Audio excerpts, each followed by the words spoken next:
Lembaga Minyak Sawit Malaysia MPOB komited menjalankan aktiviti penyelidikan dan pembangunan R&D bagi menghasilkan teknologi dan inovasi baharu yang boleh memberi manfaat kepada industri sawit negara.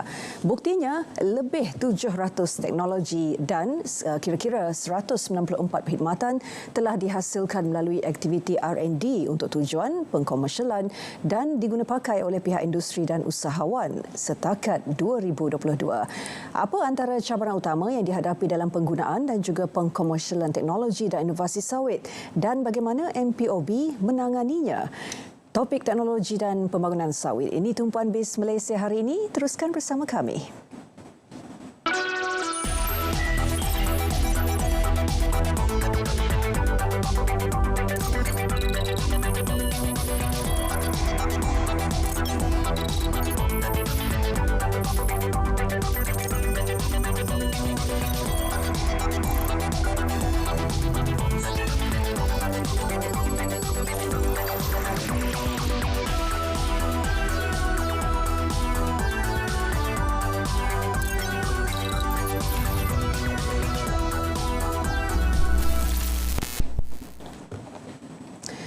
Salam Malaysia Madani, saya Hazel Desmond. Terima kasih kepada anda yang setia bersama kami melalui TV1, saluran berita RTM selain Facebook dan YouTube Live BIS Malaysia. Seperti biasa, kami mulakan BIS Malaysia dengan sedikit perkembangan tempatan. Lembaga Kenaf dan Tembakau Negara LKTN menyasarkan penanaman kenaf seluas 2,500 hektar menjelang 2026. Ia bakal menghasilkan pengeluaran 25,000 tan kenaf.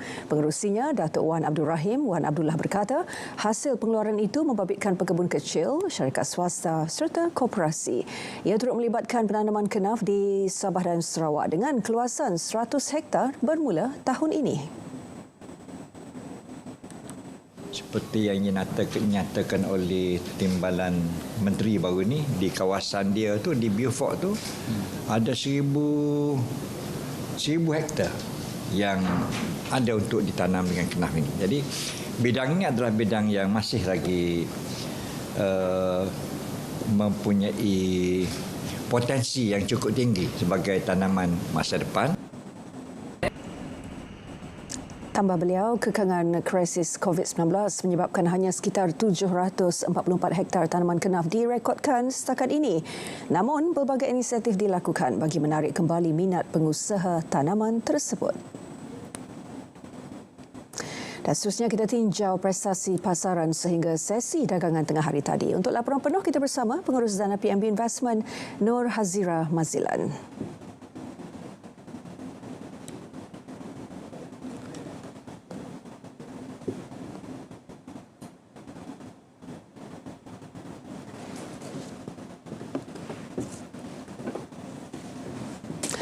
Baik, kita teruskan BIS Malaysia dengan pakej BIS sana sini. Kita tinjau penglibatan kejayaan 5 dekad PBMB, di mana libat aktif lebih ramai penyertaan golongan Bumi Putra dalam sektor industri adalah sejajar dengan penubuhan Bank Pembangunan Malaysia Berhad BPMB untuk terus berkembang selaras pelan Malaysia bagi menyediakan pembiayaan kepada sektor ekonomi strategik. Kita bersama wartawan Nurul Izzah Zulkifli dalam pakej BIS sana sini menelusuri kejayaan 5 dekad BPMB.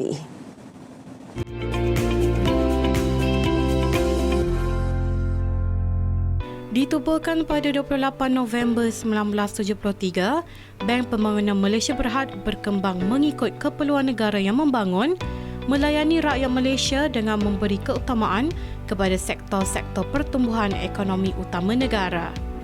BPMB telah memainkan peranan penting dalam menyokong beberapa projek infrastruktur penting negara termasuk Menara Berkembar Petronas, ERL, Terawang Smart dan Lebuh Raya Sprint, Elite dan Dash. Bersempena ulang tahun ke-50, BPMB melancarkan pameran laluan galeri bagi memaparkan evolusi bank dan sumbangannya kepada pertumbuhan ekonomi Malaysia.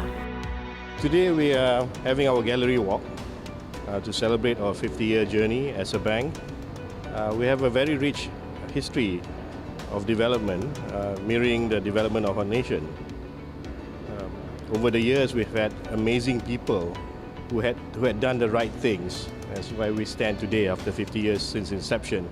We hope to do right things moving forward in a balanced way, in an inclusive way, in a sustainable way, mirroring also Malaysia Madani. Selari dengan tema ulang tahun ke-50 BBMB, kami menyediakan modal impak untuk pembangunan negara.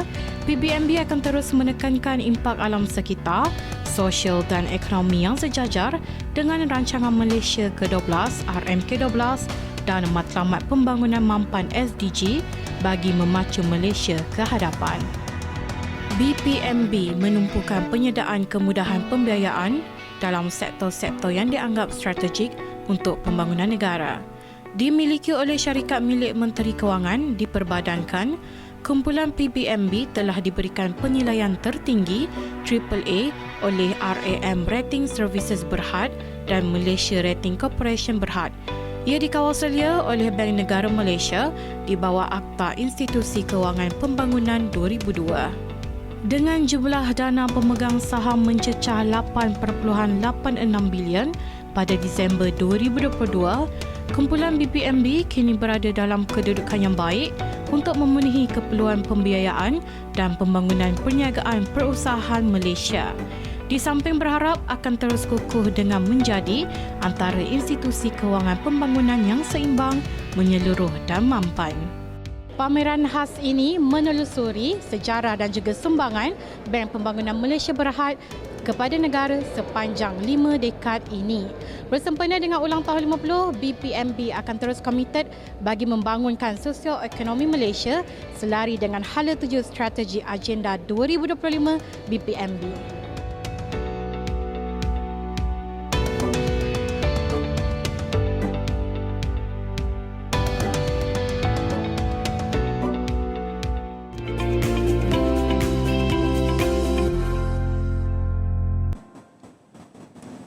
Baik, seterusnya sekali lagi kita tinjau prestasi pasaran sehingga sesi dagangan tengah hari tadi. Laporan penuh bersama PMB Investment.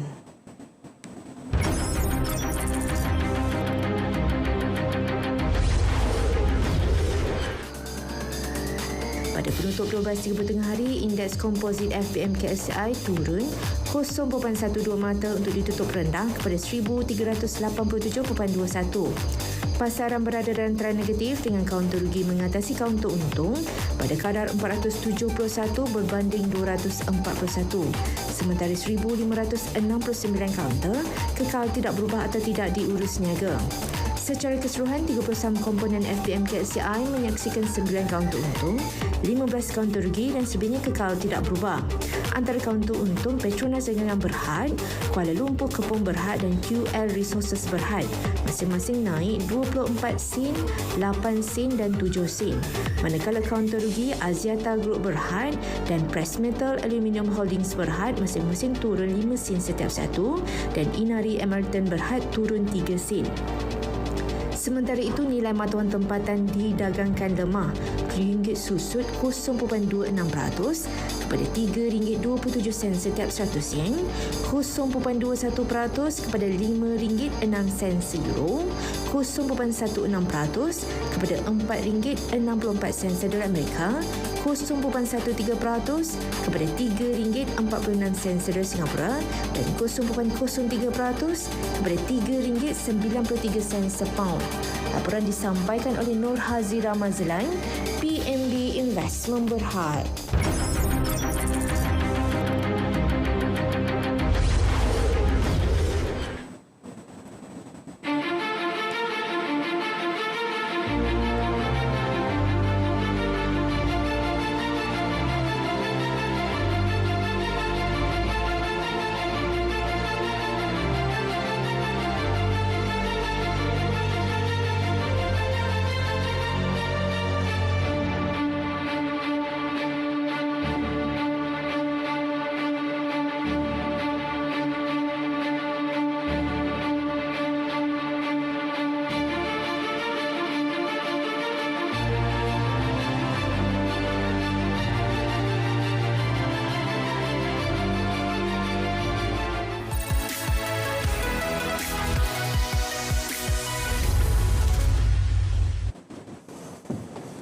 teknologi yang dibangunkan MPOB merangkumi keseluruhan spektrum industri sawit daripada bahan tanaman sehingga produk makanan dan bukan makanan berasaskan sawit.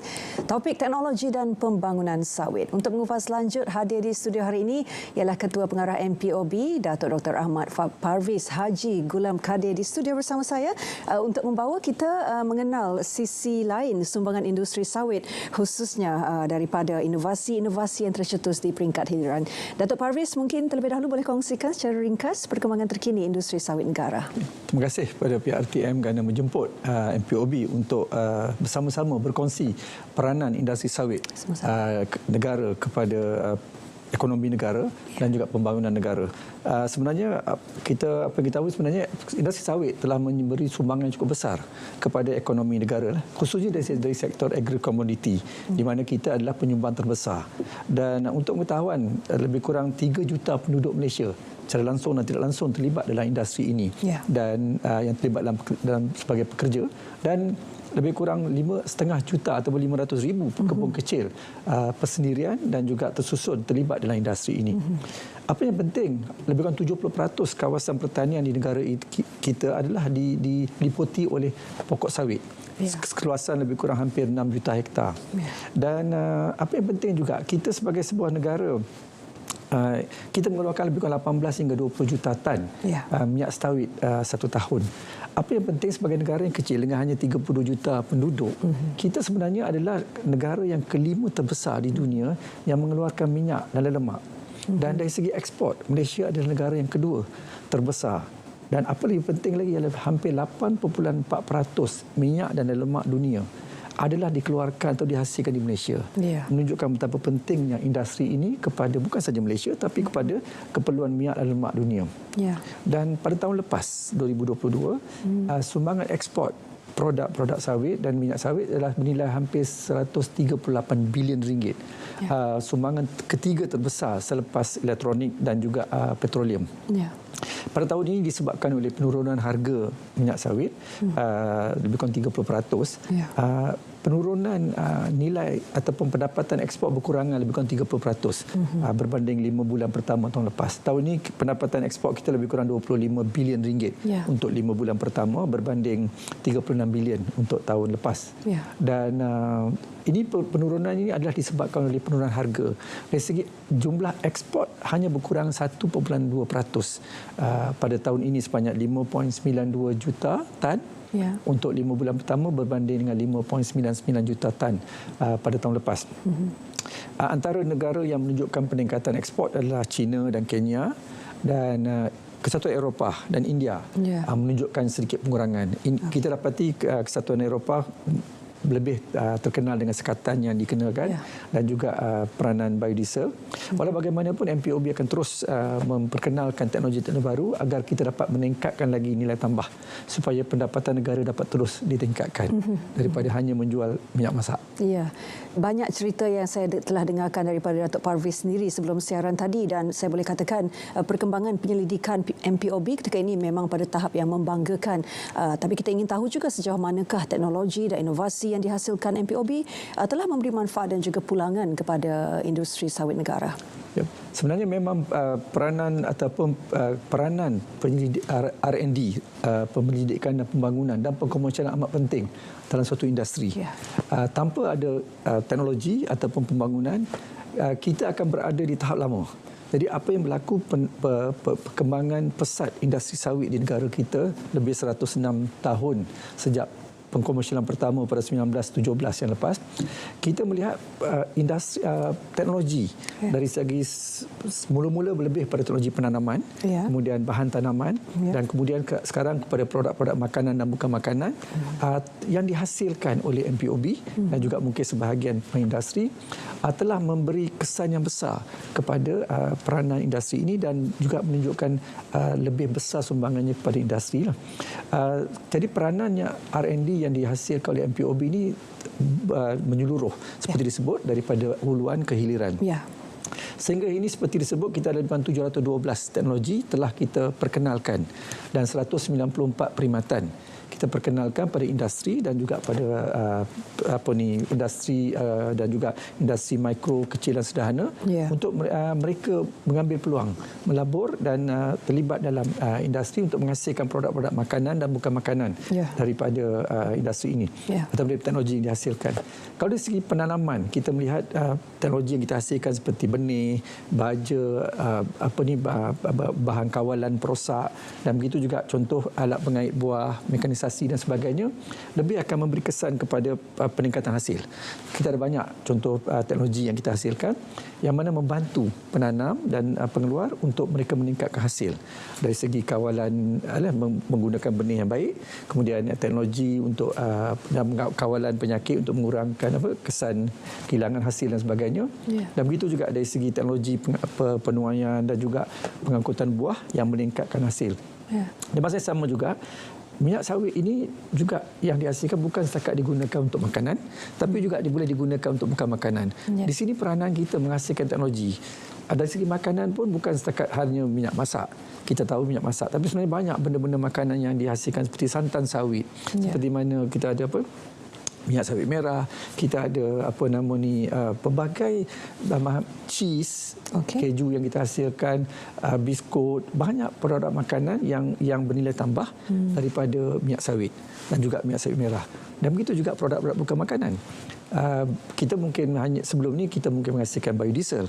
Kita juga menghasilkan produk bukan makanan seperti kita panggil bahan deterjen, bahan pencuci tangan, cuci baju dan sebagainya yang telah kita hasilkan, dan ini akan memberi sumbangan dan nilai lebih besar. Dan yang penting bila mana kita pergi ke arah bukan makanan, dia juga membantu dari segi mengurangkan kesan sekitar.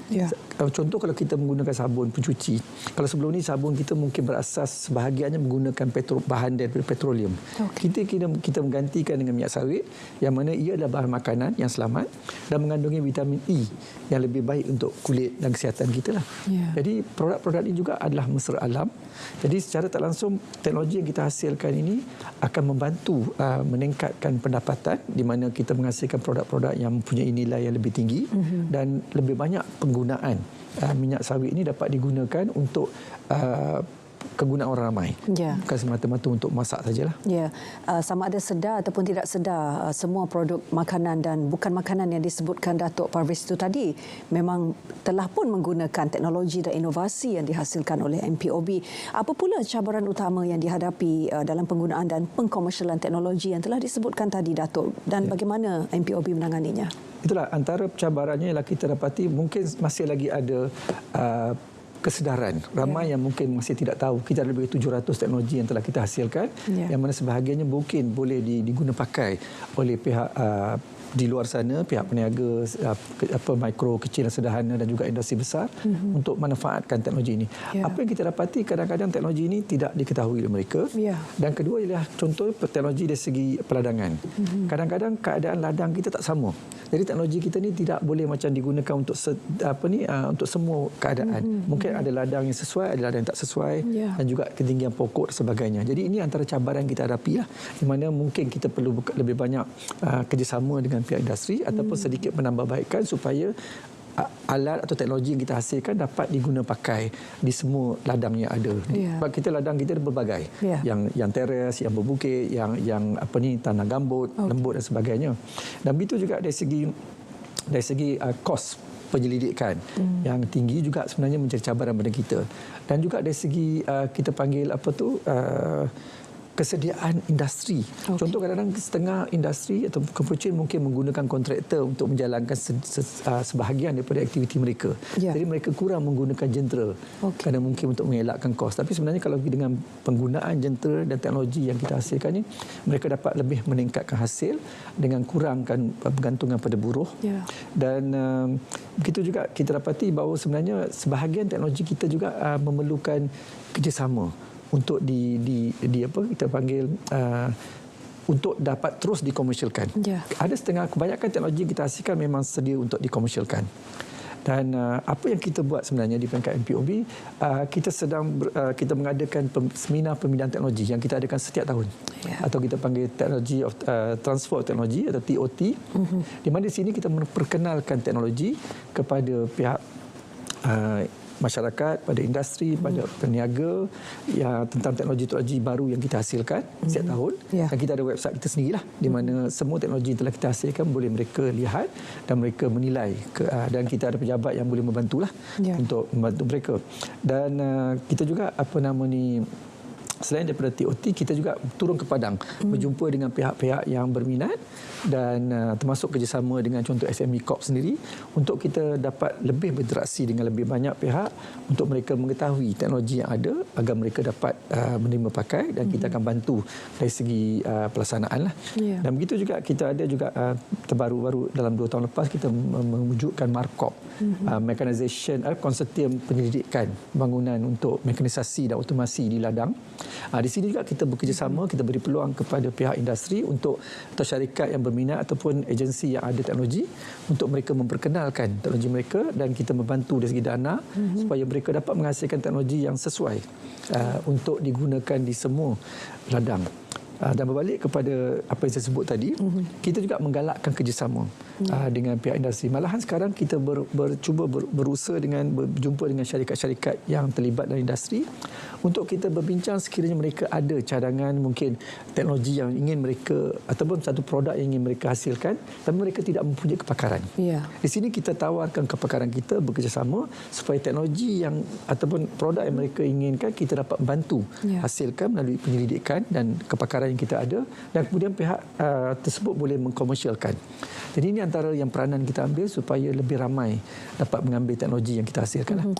Lebih banyak perkongsian mengenai pendekatan MPOB untuk pengkomersialan teknologi baharu kepada pihak yang berminat. Apapun lebih banyak perkongsian selepas ini, kita berehat seketika.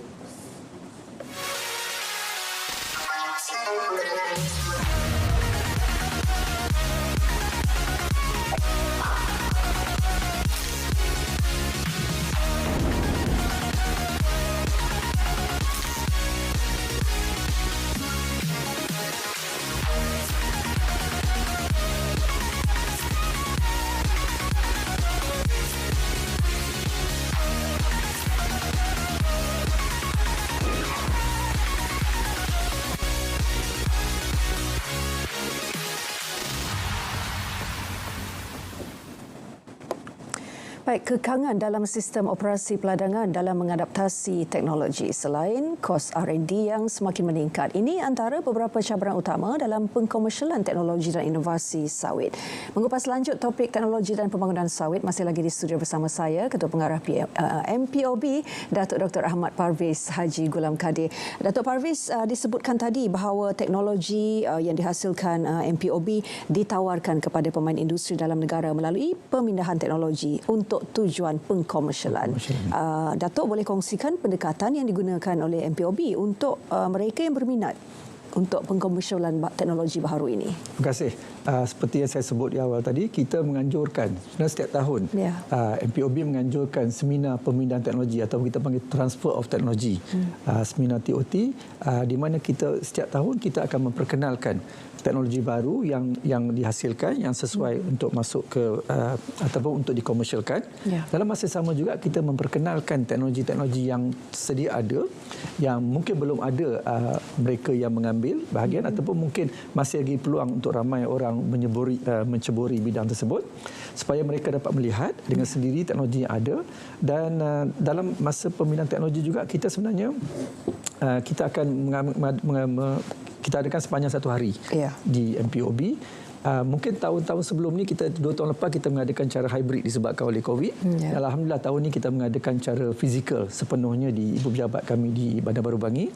Dan di masa seminar ataupun pembinaan teknologi ini, kita akan memberi peluang kepada penggiat industri dan syarikat-syarikat ataupun tempatan usahawan yang berminat dalam teknologi berkaitan sawit, masuk perusahaan mikro, kecil dan sederhana untuk hadir dan melihat sendiri teknologi yang ada dan tengok peluang-peluang yang ada supaya yang mana mereka boleh menceburi. Dan di semasa TOT juga mereka yang hadir dapat berinteraksi. Kita akan ada teknologi yang kita hasilkan dan juga pegawai ataupun penyelidik yang terlibat dengan teknologi akan memberi penjelasan secara langsung bagaimana teknologi itu nak dihasilkan, cabaran-cabaran, dan juga mereka juga akan membantu dari segi mungkin kiraan, kewangan dan sebagainya.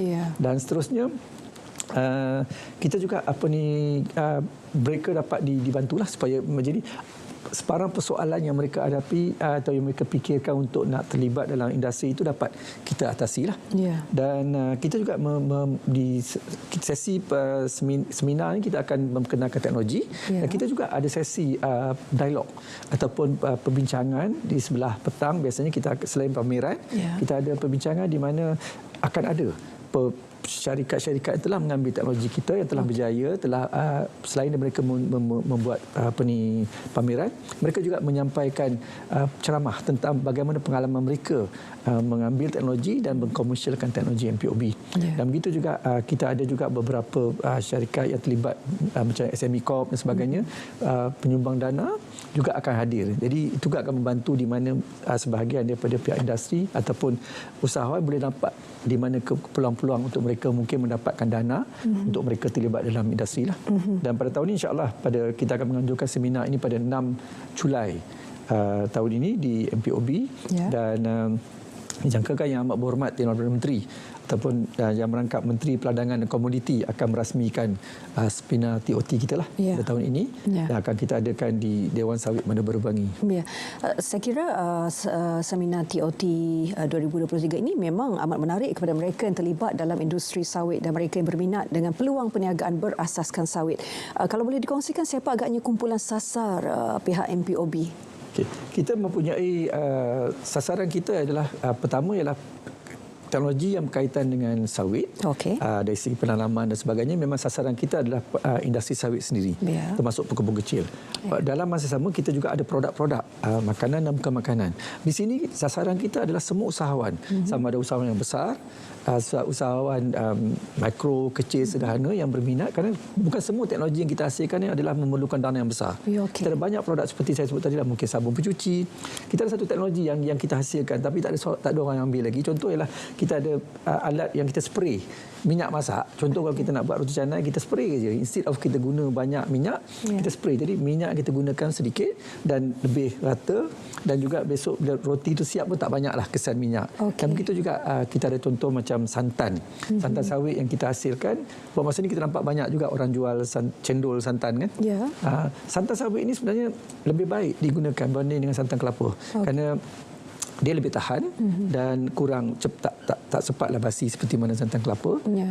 Dan kita sedang ada teknologi yang mana satu yang digunakan disimpan dalam suhu beku, suhu sejuk. Satu lagi yang kita sedang hasilkan untuk disimpan dalam suhu bilik.